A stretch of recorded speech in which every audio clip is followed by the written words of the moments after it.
What's happening, Gothic? So There will you are, this, man. yeah, hi, Ronit. Will We've this, been yeah, go sorry, ahead. sorry. Go ahead, No, please. I just wanted to understand, will this early 5 minutes also be recorded and live Oh yeah, or, yeah. We're live, man. We're live now. The world okay, needs to know who Karthik is, and okay, what are we doing here, and all the good stuff, man. Yeah. So sure, it's yeah, this is we've been doing this series for quite some time now. I think five, six, 7 sessions have been done, and it's the idea is like we want to talk to our viewers, we want to talk to our the users of the platform SolidWorks, and kind of like relate to them on a live basis, like hey, we're here to like show you some cool stuff, discuss some industry things that we're working on, some issues that we run into all the time, so things like that. So that's usually sure, what our goal is, yeah, because we want to create that bridge between our users and us as well, like hey, we're humans as well, so we run into problems too. So when we all run into problems, is that's when we kind of try to find solutions for it. So right, right. it's it's great, man. It's great. You're gonna love it, and I'm super excited about today's show. I'm a big fan of CFD, like and of course, we know we have a fantastic tool now. So I mean, it's not like we didn't have a fantastic tool, but it's Yeah, I'm excited to show what you have for us. yeah. So let's discuss about batteries today for and e-bikes. Batteries, man, batteries is I don't know. Yeah, Someone was selling this news to me lately. I can't remember who it was, but isn't there like some major recall that's happening with a big company? I won't yeah. name any So companies, but there's a big recall happening somewhere. yeah, so today's, I mean, we are going to discuss on bikes and not the powered bikes, but bicycles, which are now modified with batteries to support a rider while climbing uphill, while going uphill, or when they are exhausted after a long ride. These batteries connected to a bicycle and through a motor can, aid the rider, Yeah, yeah, and it sounds very simple. I mean, you take a bunch of cells, connect them in yeah, series or parallel, and then you connect them to a small motor at the bicycle, and it starts working. But in reality, that is not the case. That's what people thought and went ahead and engineered. Initially, the first few years, you just fix all this and say, "Yeah, I'm good to go." yeah. And later on, people started realizing, you heard, you just now mentioned that a recall happened of some 300,000 batteries by a very famous company, because it was mass produced without much testing, and they went ahead. But you must have heard news all over the world. It's not just in one country or confined to a particular continent. There has been fires Oh yeah. across the world, and there are lots of instances where this fire has caused immense damage. um, I don't know if I'm allowed to name the particular event, but if you look up any internet or any news articles across the world, whether it is North America, China, Japan, Mm, UK, you name the country, and you'll see a news article which says, there was a fire caused by a e-bike battery. mm. It is this fire is not just confined to e-bike batteries, though. You must have heard a few. I think 5 or 6 years ago, there were, a particular brand of cell phone was not allowed on the flights, on any flight Ah, across the world. There were a few instances of fire while on the airplane, and the airlines simply banned people carrying that particular brand of phone. wow. Okay. I It did not know happened. that. I did Yeah, not know it that. happened. And so the battery, if you think of how does a battery work, it's a very Mm, simple thing. It stores electrical energy in the form of chemical energy, correct. and it's a huge container of, a large amount of energy that has to be stored and dissipates gradually while you exercise or ride the bike. And this type of storage, it's a chemical storage, so obviously if there is any rise in temperature, it can, I mean, batteries Fine. typically they call this term called thermal runaway. Yeah. The heat leads to heating up of the chemicals, which then starts reacting, and then they release gases which Right. makes the cell explode. The cells Sure. are a battery is made of multiple cells, and each cell is confined, and the chemicals inside is closed, encased Sure. in a very tight strong enclosure. But then when the pressure inside rises, no enclosure can actually hold it. Correct. It Correct. starts leaking fluid, Yeah. and it just starts We've all burning. seen that. Yeah. Yes, it So happens. Yeah. yeah, Karthik. This is fantastic. I'm already excited for what you have to show us and what talk about it. But so I know you and I'm very familiar with you. But for our viewers, if you can give us, a little bit of your introduction and your background and your industry experience, that would be fantastic for Sure. the. Yeah. So my background, I mean, I would start with my academic background. I have a doctorate degree in aerospace engineering. And after that, I went on to do a postdoctoral research at Cambridge University in the UK on gas turbine combustion.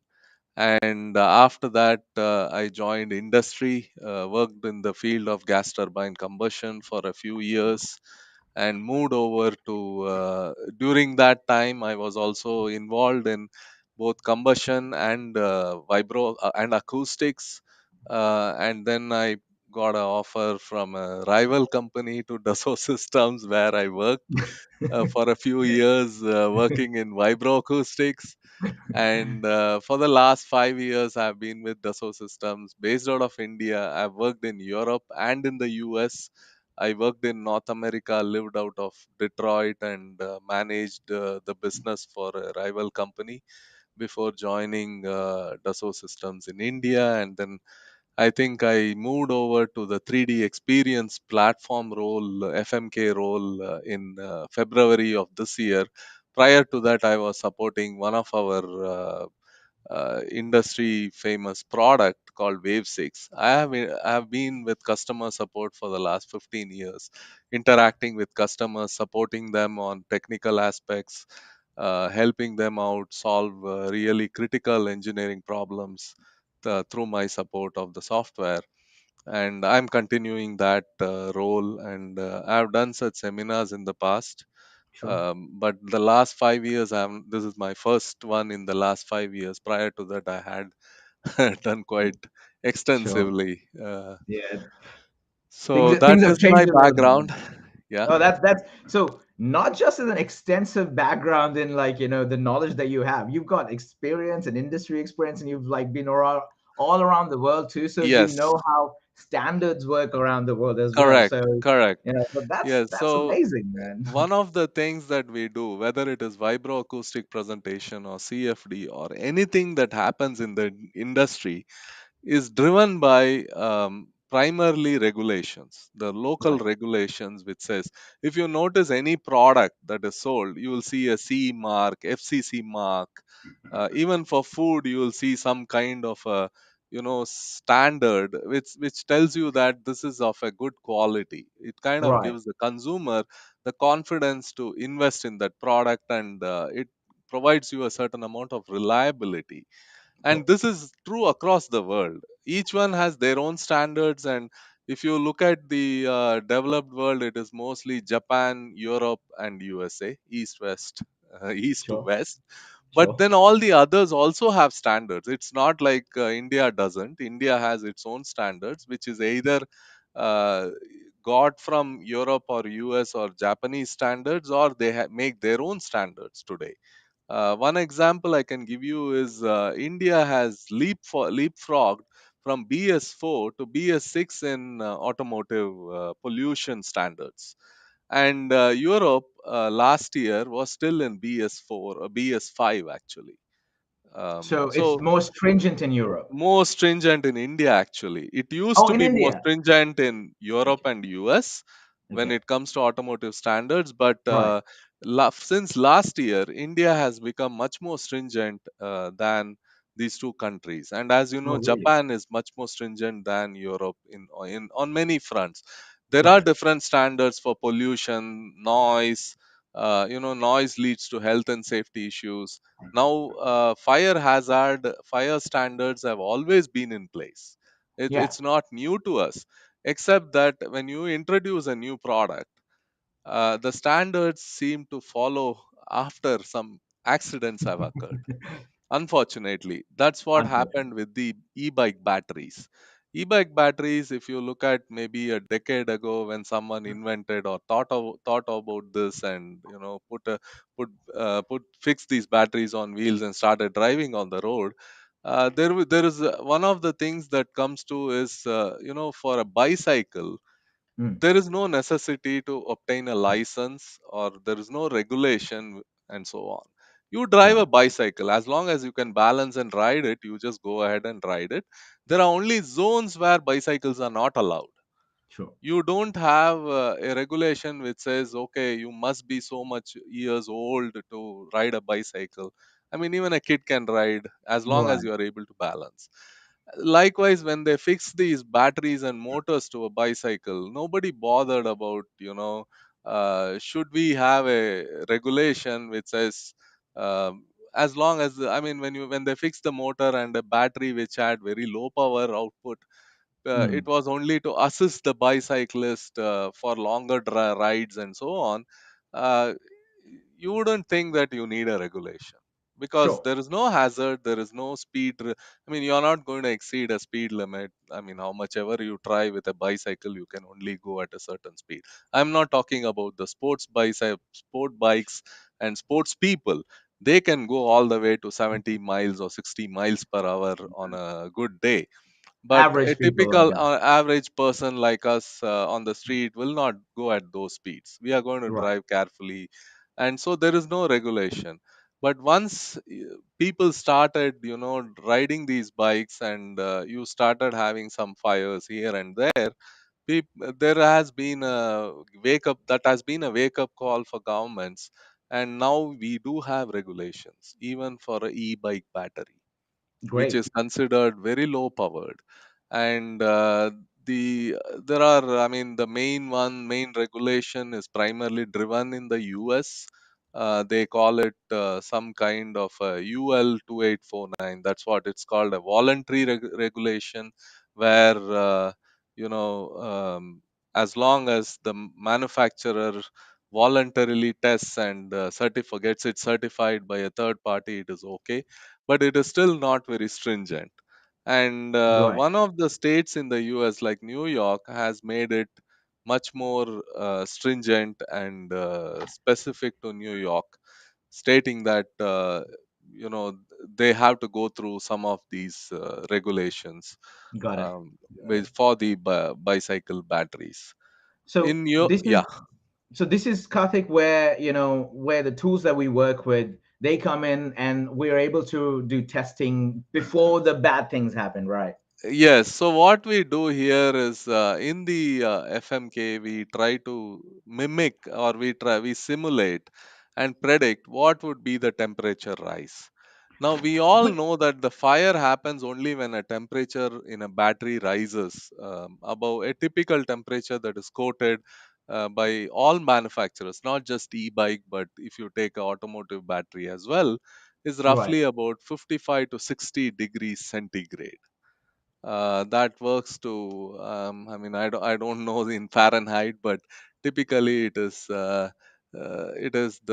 I mean, it's hotter than, I mean, it's Sure. not It's boiling hot. water temperature, but it's quite hot. It's hot. It's We hot. can't sit on it. So, one Yes. quick question, Karthik. You mentioned FMK. What Yeah. is FMK for our viewers? By the Okay. way, So the one okay. second for our viewers, if you guys are new to our channel, please, we'd love a like and we'd love a subscribe for us to get you guys more content, more incredible content like today. And yeah, give us a like, give us a subscribe, and we'll be able to bring more and more tools to you guys. So, Karthik, please take us off. Yeah. Sorry So for if interrupting. you know the platform, the 3D experience platform, which works on the cloud. where you have all your models and different physics loaded and working seamlessly with the cloud. So the in the platform, what we have is we have different roles for Okay. different physics. So you could have a CFD engineer having this FMK role, a Okay. structural engineer having a different role. We call it SSU, and there are Got it. different roles. And when we sell when the sales try to sell the product to a client, they typically sell the roles, not Got necessarily the software. So it. it's Got more it. like the client purchases the roles.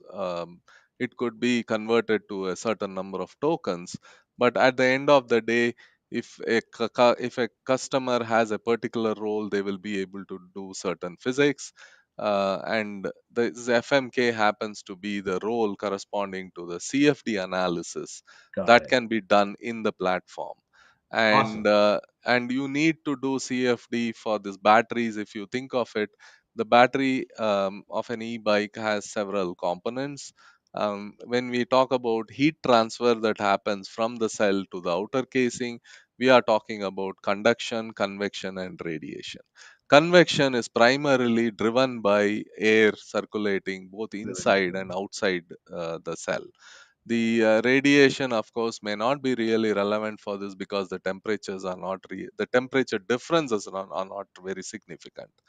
Got it. What happens? Okay, despite all this, and I also mentioned that the energy is very low in an e-bike cell, but then how does it still end up? We heard these news articles where we say that there is thermal runaway and breakup. I mean, there are different reasons for this to happen. If the batteries or the cell is poorly designed, or it has some manufacturing defect, it could be any of these factors. Sure. And the temperature at which the ambient temperature nowadays, you can due to the you can feel it all over the world. There is either extreme cold or extreme high temperatures. Even the average temperatures across many cities have risen by 1 to 2 degrees.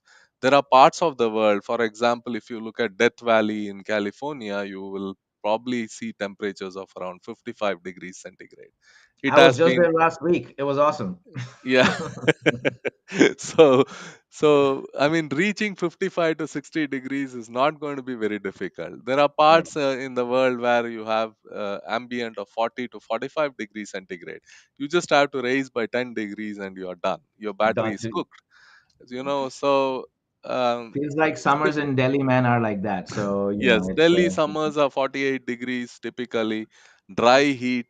So you can have these temperatures. The battery will also quickly reach those temperatures, and the chemical inside the lithium ions can start playing havoc there. right.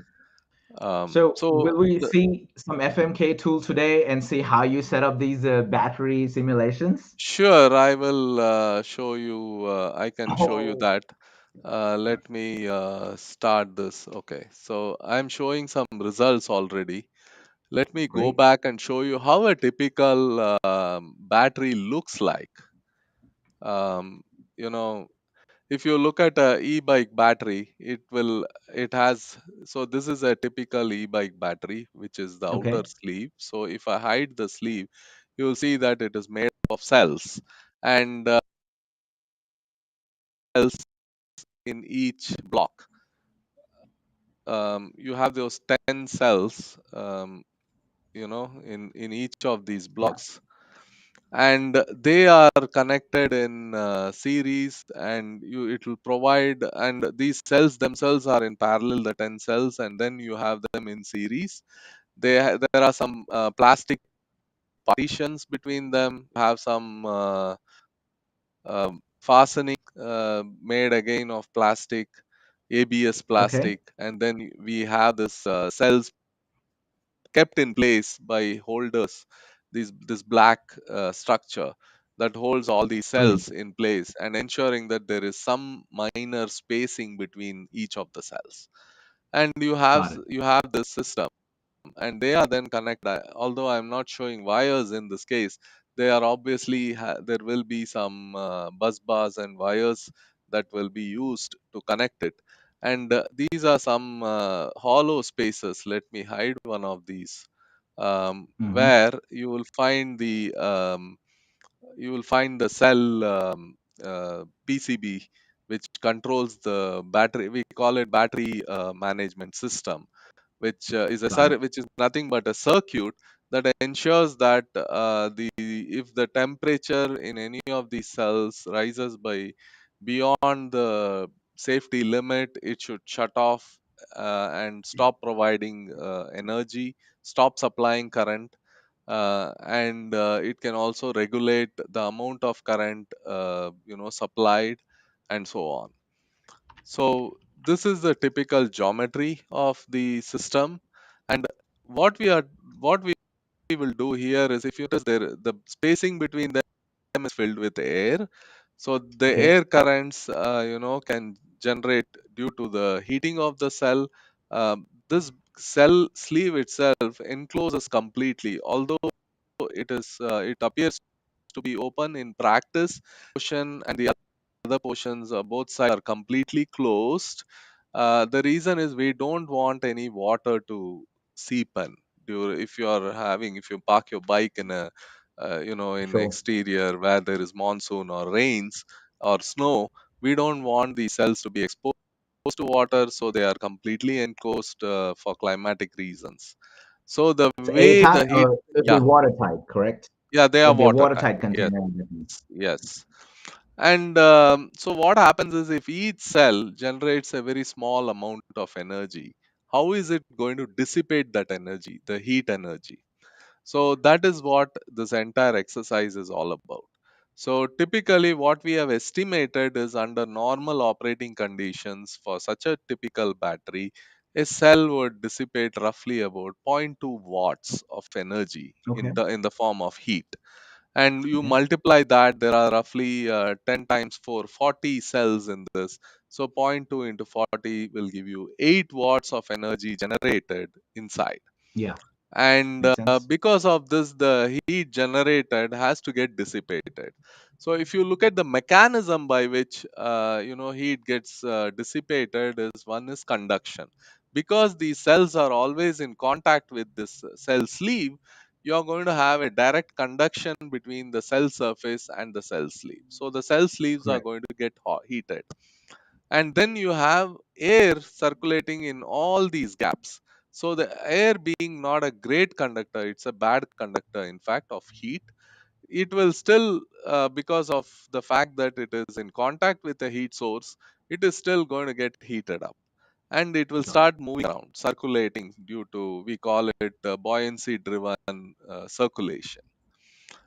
So what happens is, when gets heated up in one location, its density decreases, so it Hmm. starts moving around, because there are other portion of air is not heated to that extent, so it has a differential density. There's a gradient in density that causes recirculation.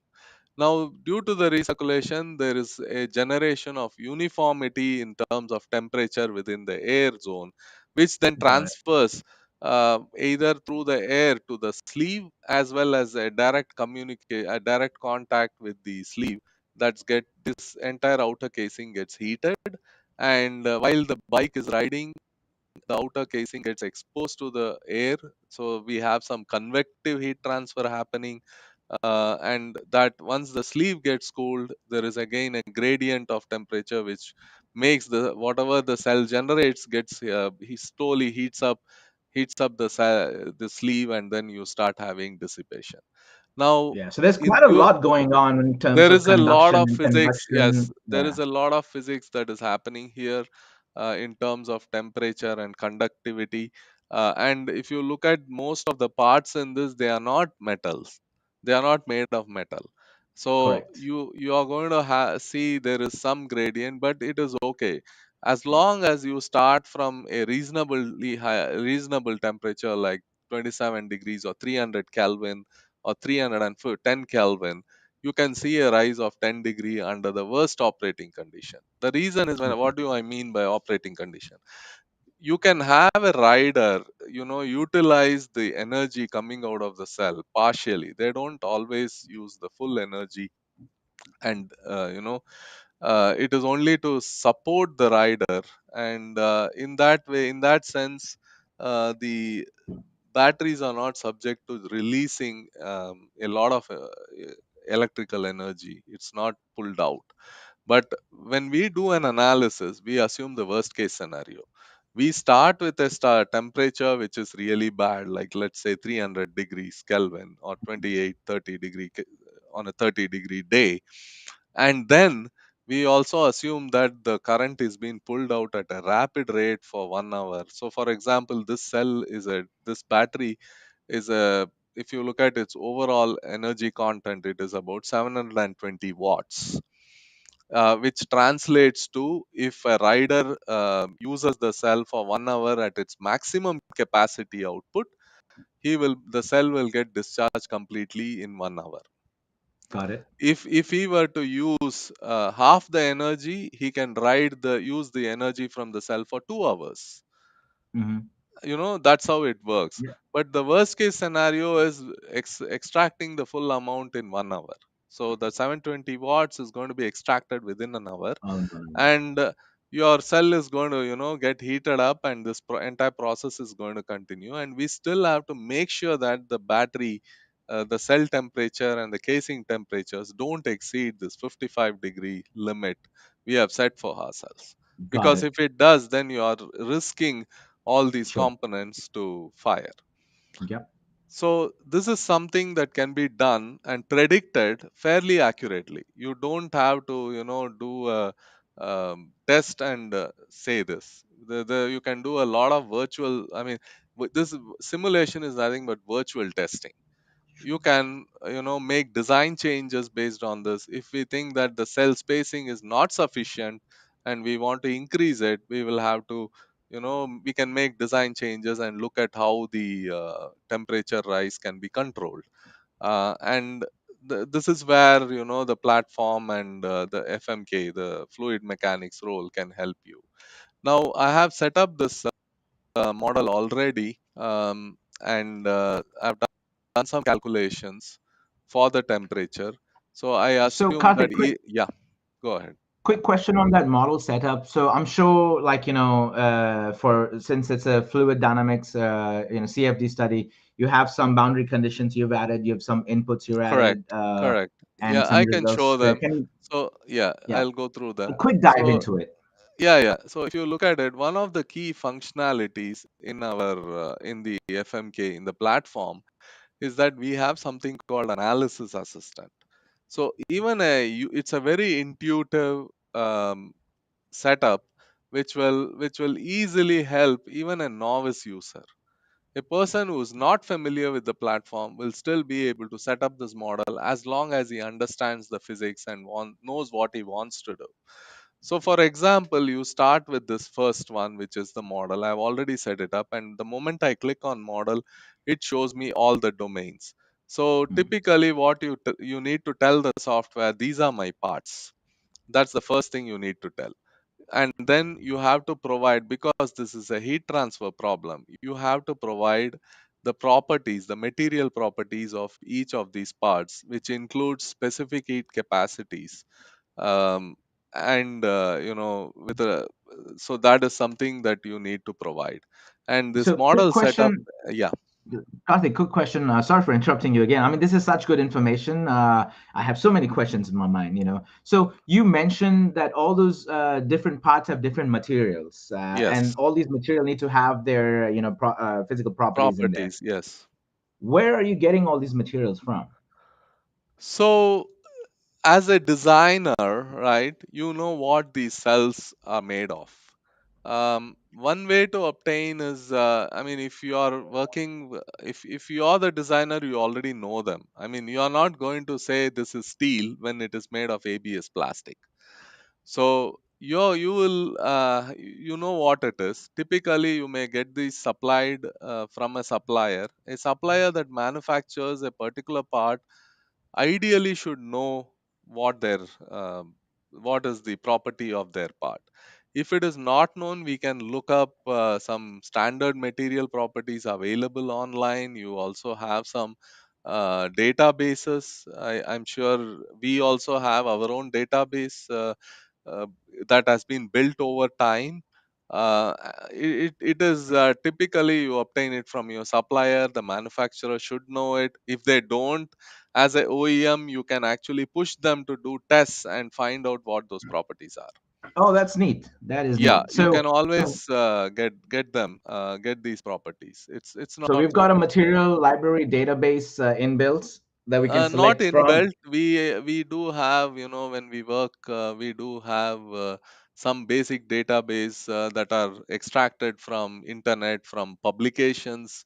There Okay. are material scientists, creating new materials, and then they do testing on those new materials and publish the results of, what the material is made of and what are its properties.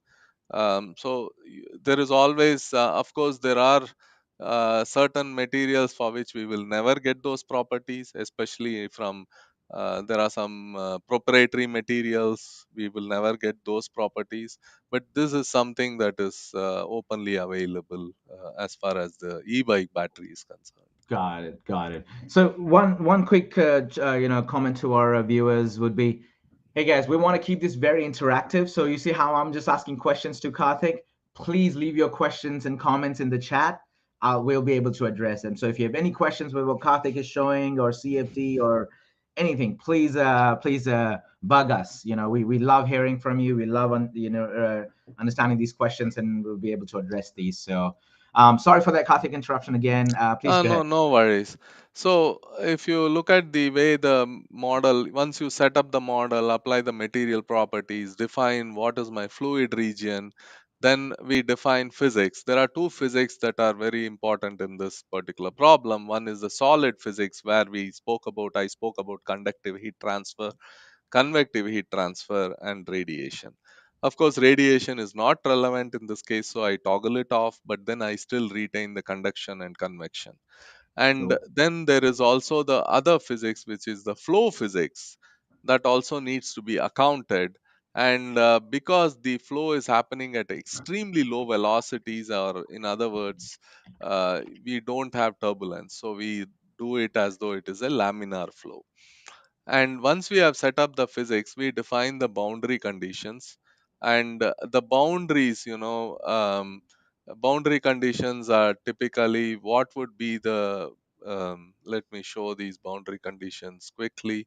So you have we define what would be the convective heat transfer coefficient on the outer casing, because that is going to determine how much energy gets dissipated Mhm. quickly.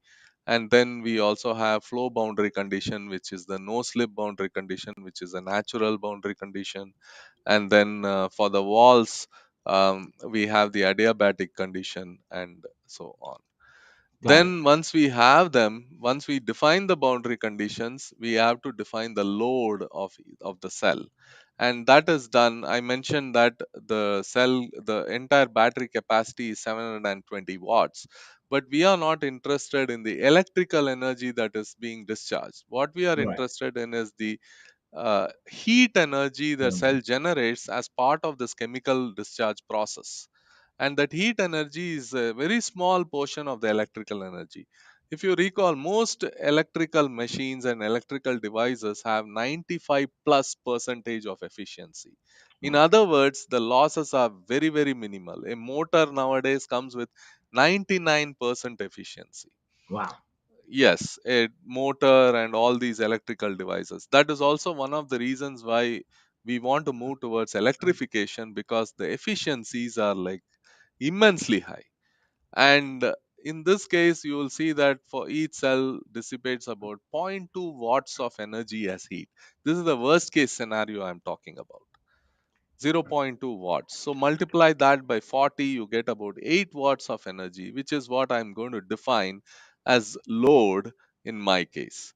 And once I Okay. have defined that, I also specify contacts. I showed you that the cell is in contact with the cell sleeve, and cell sleeve is in contact with the outer casing or the outer sleeve. So this is a conducting path, and we have to tell the software, okay, if your if these surfaces are very closely spaced, they are in contact, and we then specify the contacts here. and after that we request outputs. Typical output in this case is we are looking at cell temperature, outer sleeve temperature, and if the cell temperature doesn't exceed that 60 degrees, we are happy with the outcome. Oh, brilliant. Okay. Yeah, so I do the have the output request, and then I mesh because I'm dealing with a heat transfer problem along with a flow problem. I have to mesh all the parts. All these parts, the solid parts, are meshed, um, and we use a tetrahedron mesh for it. And then the air cavities are meshed with hex dominant mesh, and then we simulate it. Once we simulate it, we have the results for this system.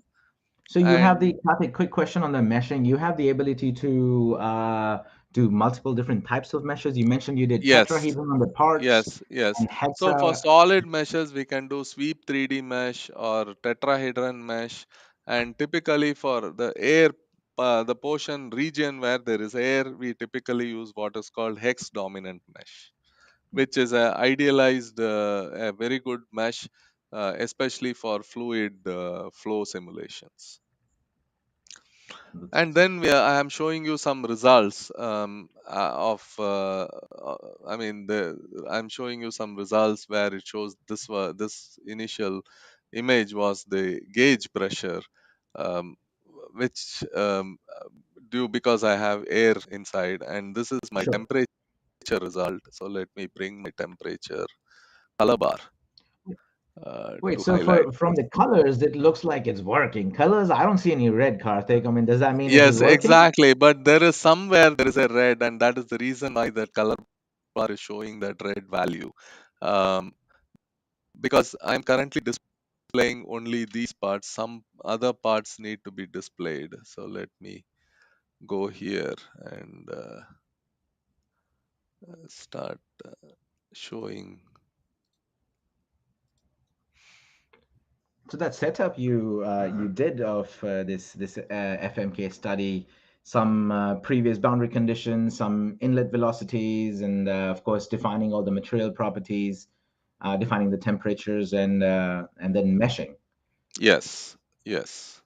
So there is a process. So you see that the cell temperatures are uniform, because I've done a steady state analysis, meaning if it was dissipating 8 watt of energy, what would be the steady state result? And the cell is showing 312 Kelvin when the initial temperature was 300 Kelvin. So there is a 12 degree centigrade rise in the Wow. cell Okay. for this. And then for the cell holder, let me. While you're doing that, Karthik, we've got a question from one of our viewers. I'll just post it on the screen for us. So Greg is asking us, do we need to set up the connections between the parts to transfer the heat, or does the air mesh do that? Well, there is a automated process available.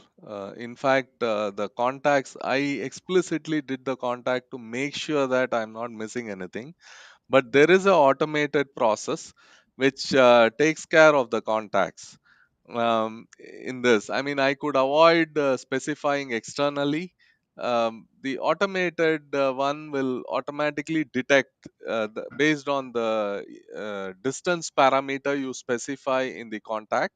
It will detect if there is a contact happening between air and the solids, as well as between two solids.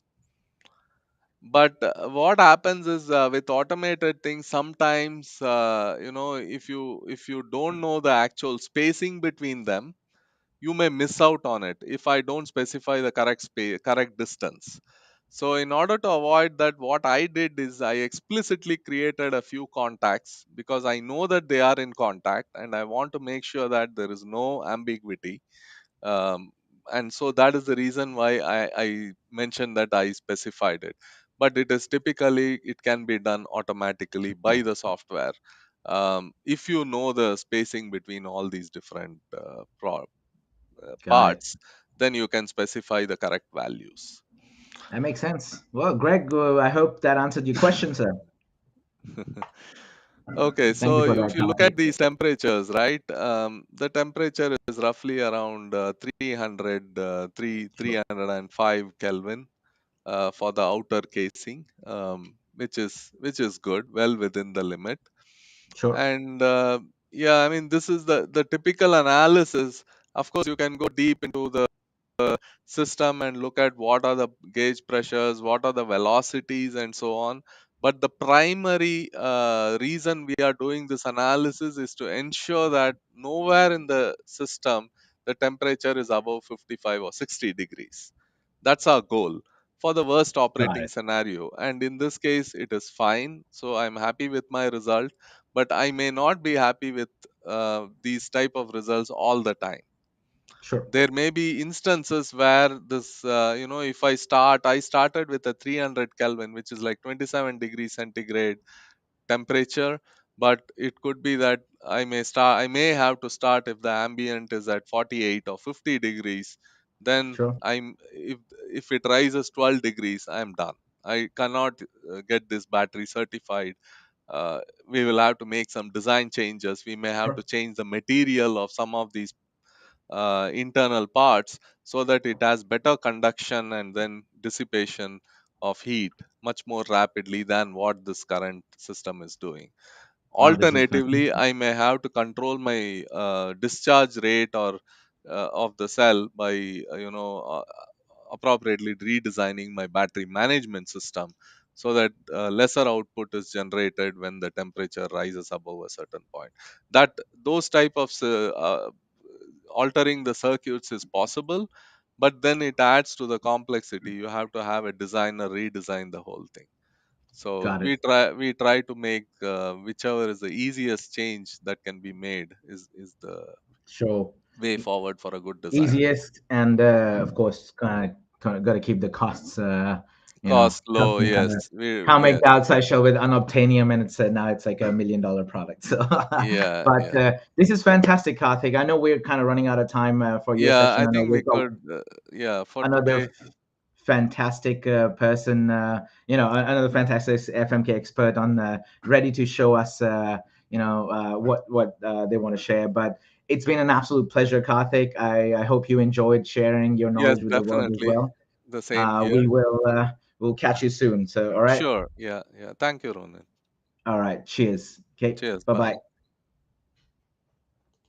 All right, so we are going to have Madhura join us in our second session and share all the brilliant knowledge that she has. Hey, Madhura, how's it going?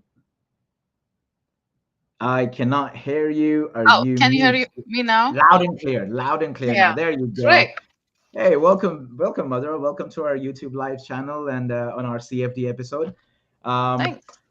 I know you very, very closely because all the times that we worked together. But for our viewers, could you give us an introduction and your background and what are we going to see today? Yeah, so I have been in DS for 4.5 years now. My background is mainly computational fluid dynamics, CFD, and heat transfer. I have been in this working in this area for over a decade now. Previously with the competitor companies. But my job has been always kind of customer facing, so mostly working with customers, doing trainings and anything whatever they need basically. So yeah, and today after Karthik had nice info about batteries, I'm just going to talk about the flow over a bike and how why people need to study that. So can you see my screen? Not yet. Let's share Madhura's screen. Yep, there it Okay, is. Wow, look at great. that! Look at So that person. I know, yeah. So, yeah, this is the model I have. But before that, I was going to show you a couple slides. No, really just a couple. I won't bore you with the slides. But yeah, so why people do this, study over bike is for if you look at from the perspective of a bicycle racing, then it's literally the riders have to overcome more than 50% of the drag. So if you can have a better design, streamlined design, then you can reduce the drag forces by almost like as much as 10% and go faster.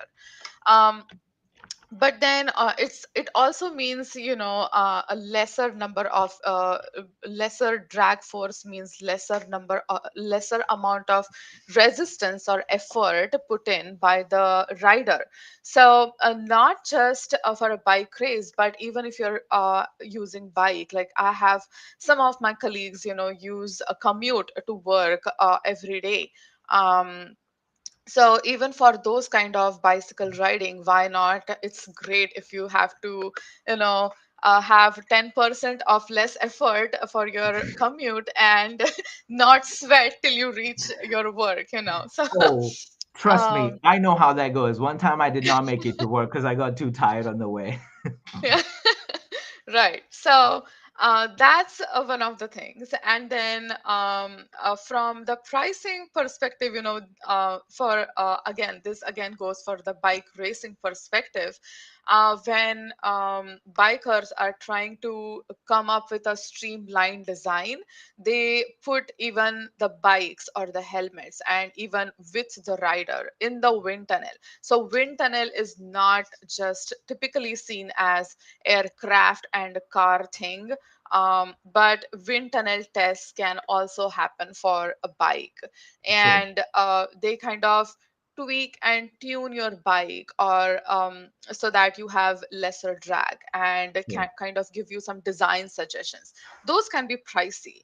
And not just a test, but the data analysis which goes after collecting all that velocity and pressure kind of a data from the testing, it's huge, and to analyze it might take some more dollars. So Yeah. um, instead, if you just put a simulation, and that can be cheaper, faster, and customizable too. So and that is what results in these different kind of aerodynamic riders. So if you google and if you like see all the popular bike racing, like the one in France, then you would definitely see riders in all different kinds of these positions, and they're doing this only to ride faster, to overcome that drag and all the air resistance, and go faster. So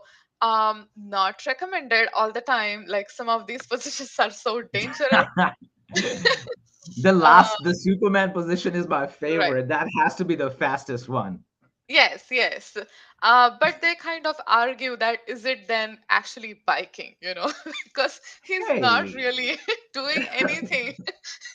He's like gliding, So, it's um, in my opinion, it takes talent to be aerodynamic, and I think that last person over there is very yeah. talentedly aerodynamic. Yes, yeah. But if you observe, see the shape of the helmet. There are very nice, aerodynamic helmets too, which will make a difference. So yeah, so it's interesting how it's a flow, external flow over a bike has also taken a lot of interest, and so many people have put in research in that area too. So if I go back to my model, um, This this is so cool. I'm so excited for this already, Madhura. I'm just and I love bikes. I like motorcycles, and I want to scan yeah, mine and do some CFD on it and stuff. yeah, So you I'll be could. bugging you I quite a bit. noticed there is one wind tunnel facility close to where I live. So I am like kind of excited to if I can tour the facility. And we can compare uh, the results. That would be amazing. I I know. think Yeah, that yeah, would be that would great. be nice. I Yes. wonder what that wind tunnel testing facilities around here they cost. Oh Uh, wow! so the one Check near this out. me, check this out. Yeah. As soon as I said that, we have our fantastic viewer, Greg. Yes. Apparently, it's $600 to $1,000. Yes, that's right. But that's, yeah, correct, for 1 hour. And I saw that they would at least take like 2 or 3 hours for one test with just one rider. And if there are like multiple riders or multiple helmets, then it would add up basically. That can add up really, really fast. So I already see the Yes. value. Okay, And that's this that's is just, remember, this is just the wind tunnel test. There is the data analysis part later. And, yeah. that's, I Oops. think, will also take, Think we hello?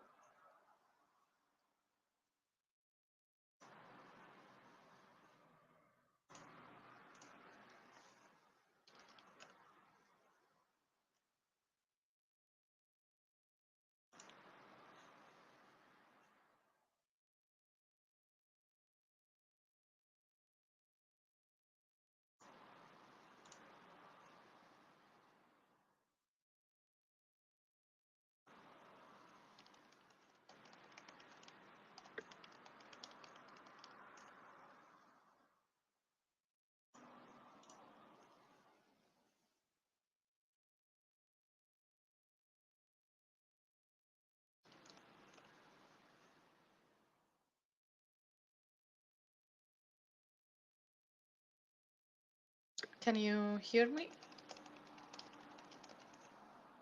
Okay. So it looks like Ronit lost connection, but I'll continue. Sorry for the glitch. Um, but yeah, so if I talk about this bike, I have this model entirely in SolidWorks, and not the best helmet I have over here, but I don't want to promote biking without helmet, so I just put on something right now. Um, and yeah, so when I have the model, I am right now saved this model to 3D experience, and I do that with this file, and over here save to 3D experience. And the way to ensure if I'm connected is on top over here. So this is my kind of collab space on the platform. Now, collab space is something can relate to a folder on your computer. So this is my collab space. This is where I save all my files on the platform or on the cloud. And over here, you see this tiny bar, which is how you connect to the platform. And if I click over here, then I can see that my assembly, all this assembly connected. Is saved on the platform, and it's locked. And if I have to make changes, then what I do is I right click, I say unlock, then make the changes, save it again, and then go back to platform. So right now I have saved all this on the platform, locked it, and now if I want to take it to the platform, like open this in platform instead in SolidWorks to set up my CFD model or even structures model, what I do is I click over here and then click on the app. So we have many apps, and you can see I put some of them in my favorites, and otherwise they all are located in my apps. And the best way to search is, just go here and say fluid. So you will find the fluid scenario, and if I click here, it will open the geometry on the platform, which I've already done to save some time. And this is how it will look. So it has opened the app, and it's asking me what is the title. So I can put a title over here, say e-bike live demo. And then you don't have to put all the names over here. If you want, you can, but otherwise it will take some default names. I'm going to run steady state analysis. Let's just say 500 iterations for now. And if I click OK, then it's all setting. It's kind of saving now on the platform with the simulation. So yeah, so now you have it on the platform. This is the model, human, helmet, and the whole bike. And I can still change the name over here. You just say click, you just put on properties and change the name. So if you miss it before, that's okay. Okay. You can change the name later. Hey, Ronit, Hey, I'm back. Can you you guys back? hear me? Yeah. Yeah, I don't know what happened there. They just that's okay. internet stopped working. Yeah. Yeah, so now I have a bike and I start setting up. And as Karthik had mentioned, you can use assistant, which can be opened on a right click assistant, and just keep following from top to bottom. I have gotten used to all the options where they are located, so all these options are also located in the menu bar over here in the bottom. We call it action bar. So if you want to have more area coverage area for the model, then get rid of assistant otherwise. But if you're a beginner, then assistant is great to guide you through the next steps. So if I am in the model, then it is going to ask me no sections are defined, which is like the material. And so let's start defining a domain. And if I go here, I click what are my parts in the simulation. So click on the plus and just box select everything. And oh, what happened? Ooh, what's happening? So what you're trying to do is trying to select the human body and all the parts and everything. Yeah, and that's what I did before, so I don't know what's happening. Let's see, cancel, cancel. Sometimes you have to make sure that it's all, yeah, it is typically included. So that is strange. But anyways, let's say if I click, why it's not taking anything. Oh, there you go. It's Yeah, yeah. I don't know why it's taking time. That sounds strange. But yeah, you can box select and do everything. So since it's acting a little bit weird, I will go to whatever I have already done and show oh you yeah. um, that part. So yeah, I have already one case simulated just for the things like this. So over here, I did the exactly same thing. And yeah, I think I got disconnected or something, because that's why it shows all red over here. Sure. Um, so for that, I think I go and So this is say, basically you're defining your wind tunnel, correct? This is where the yes, yes, yes, that's air is exactly coming what in. I'm doing. So Yeah, this is our yeah. virtual wind tunnel. Great. This is my virtual wind tunnel. Yes, yeah. This is, So, I, yes, in this case, you define your wind tunnel and your parts, and then define your. In this case, I'm just going to have air as my material, so it's easy, and you get all those in the available material library. So if I go back and let's see, yeah. So now it should behave. Let's see if I have luck over here. Um, I think I can do the same here. Switch to edit mode.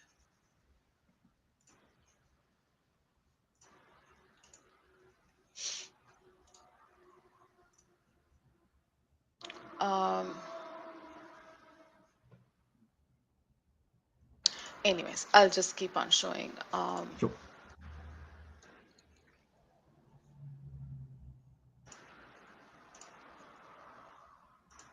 Yeah. So the fluid domain is where you kind of show or set up everything.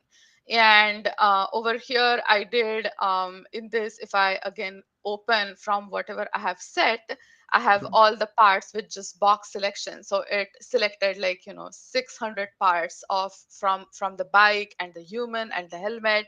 And then when I go to the next tab, I can select my domain. So from here, I say I want a bounding box, and Got it. then either specify my coordinates or just use this yellow push and pull to, Okay. design how much domain you want. Sure. So that's easy. And then region is where you specify which side you are simulating. Is it the solid side or the fluid side? So you just select Got it. one surface and you will see that it is pointing towards the air, this big glyph over here, which means we are simulating the fluid side and not the solid side. Got it. And that's it, so your model is set up, and I'll switch the assistant on over here so we still follow the same routine. And once you're done with this, it will check green. So then it will say, oh, model and sections have been created. So for the Sure. sections, what you need is fluid section. So once you define fluid section, you will see it appear over here. And whatever you are defining, it is all going in the tree. So right now I have this fluid cavity, then this bounding box, everything shows up in the tree.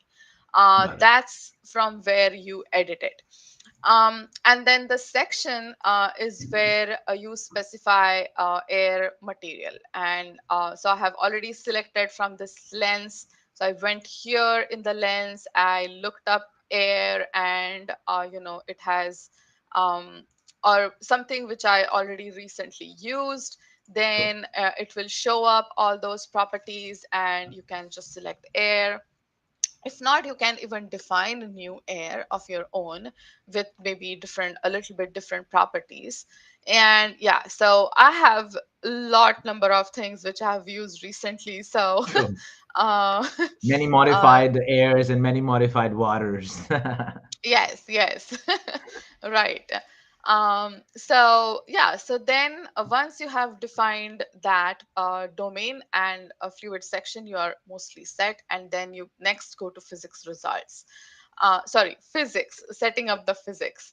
So in the physics, you are defining what kind of turbulence model is used, and you can Okay. go with default. You don't have to think a lot when you're doing when you're setting up your first case.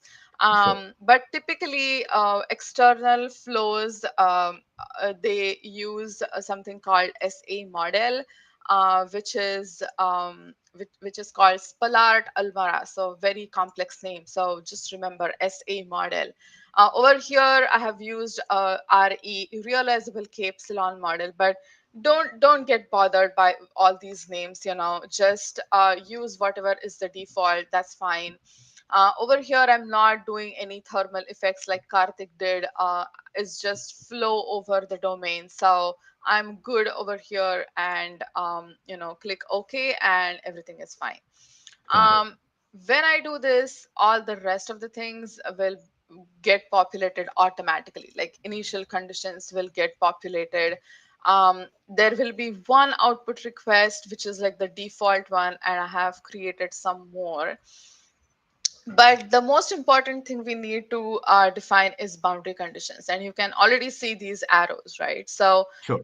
which happens over here in the boundaries, and you can see a list of conditions over here. So velocity inlet is what I have used right now, and again you will see it all populated over here. So if I Brilliant. have to show you what I have done, then I just double click and say, okay, so right now I have specified 5 meters per second velocity from the front, but it can also be like a Cartesian, and you can Got it. specify velocity maybe at an angle. So if it is, and now I did this before, so I know the values. I'm going to put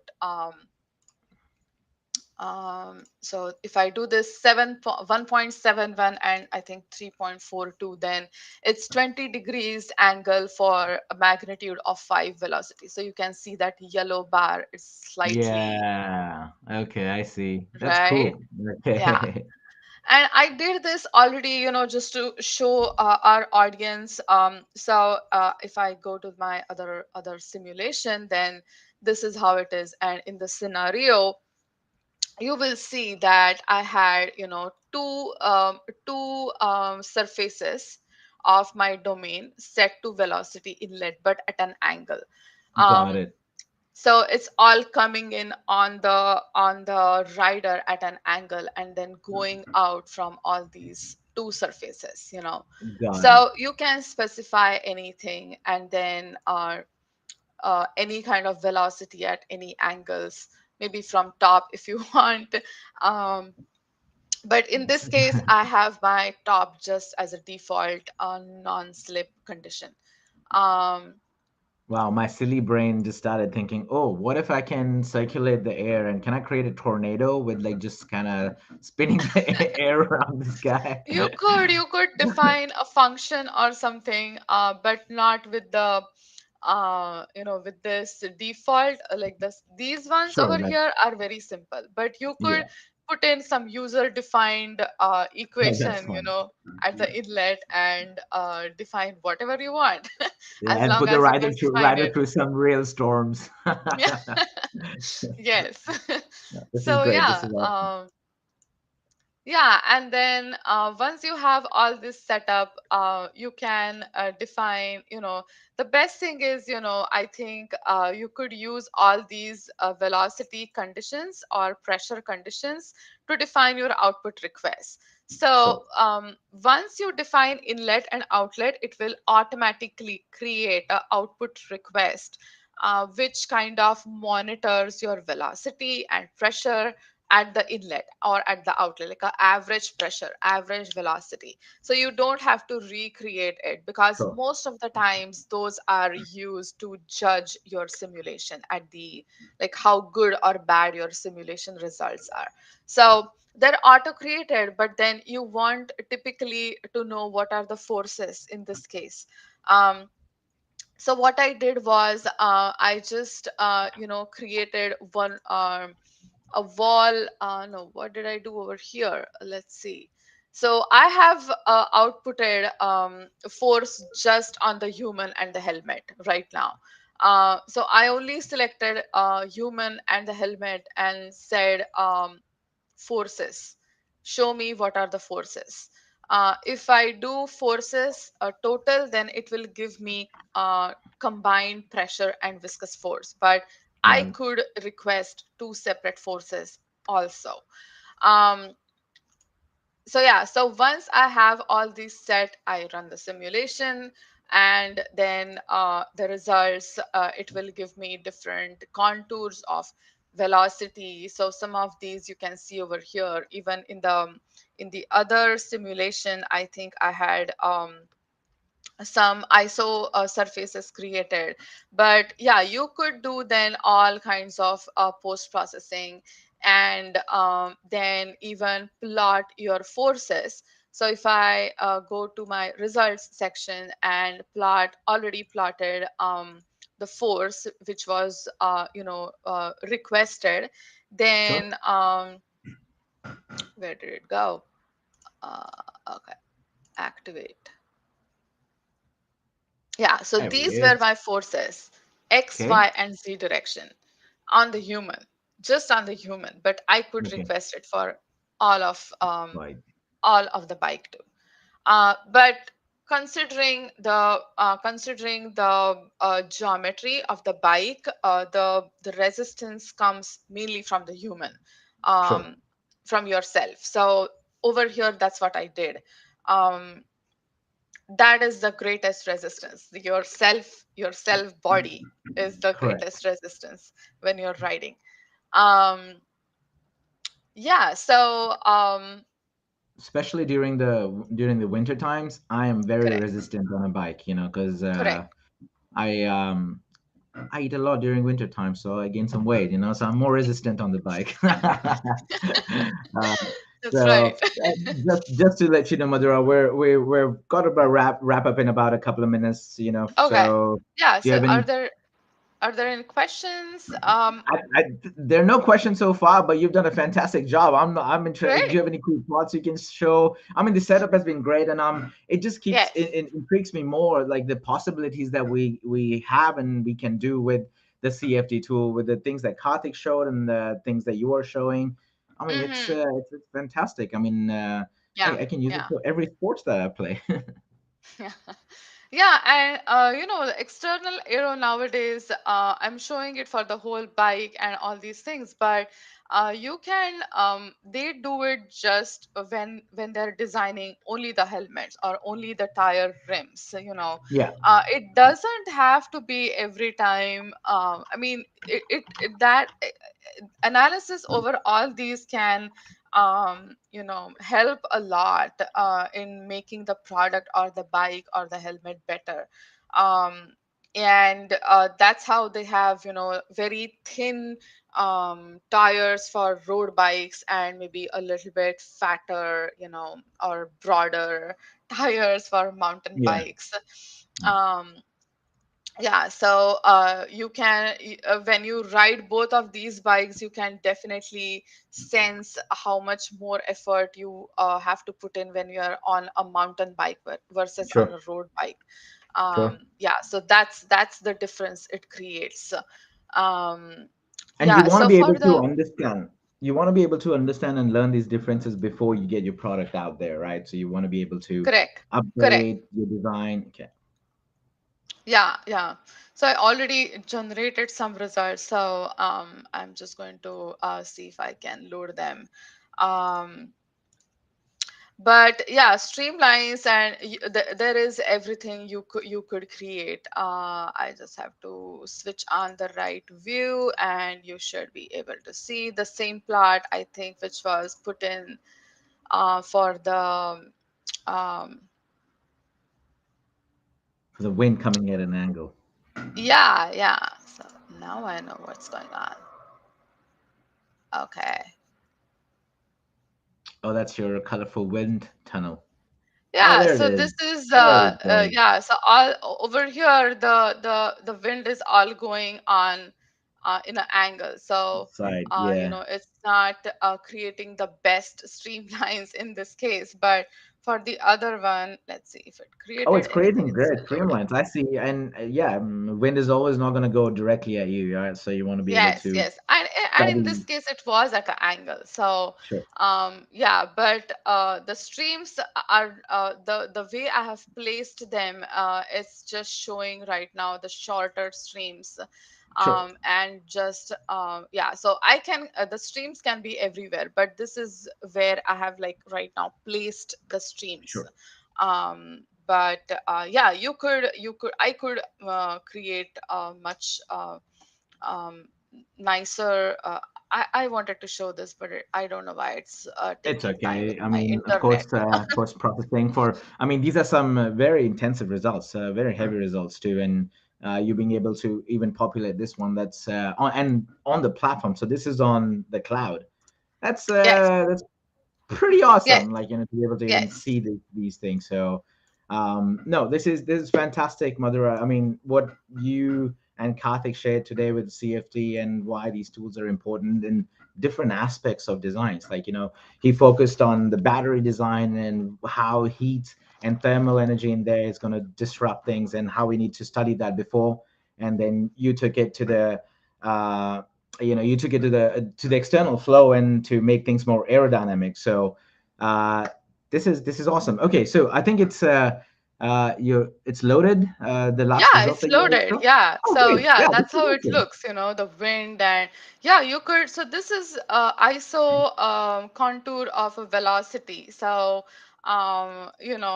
you could create a lot many things. And this one with the human looks kind of, cool, I feel. Pretty cool. Yeah, uh it looks amazing. yeah. Yeah, So yeah, that's you great. could But you could create um nice looking pictures sure, for the absolutely. audience. No, Yeah, no, this is great. I yeah, appreciate you and Karthik sharing the CFD knowledge with us. And for our viewers, if you guys liked it, please give it a like and subscribe so we can keep bringing this amazing content to you guys. Um, for our next episode, this is again something that's very important. I mean, we know that us riders, we don't ride this bike just on the road. We take it off jumps, we take it off cliffs, we do damage to that, and want to see how far like this bike will last. Like, what's the life of this bike? So I'm sure we're going to be talking about some fatigue analysis and how to understand the lifespan of the designs that you make. So this will be aired on 15th of November at 10 a.m. Eastern Standard Time. So 7 a.m. Pacific Standard Time. So early in my end, and we're going to have Mark Pickering. Fantastic gentleman. Oh my God, I can't believe how much knowledge he has about these tools. So I'm already looking forward to that. And I hope you are too. So we will join you next time on 15th of November at 7 a.m. PST. Until then, ciao. Have a brilliant day, evening, good night to wherever our viewers are and all around the world. So yeah, we'll catch up soon. Cheers. Bye bye.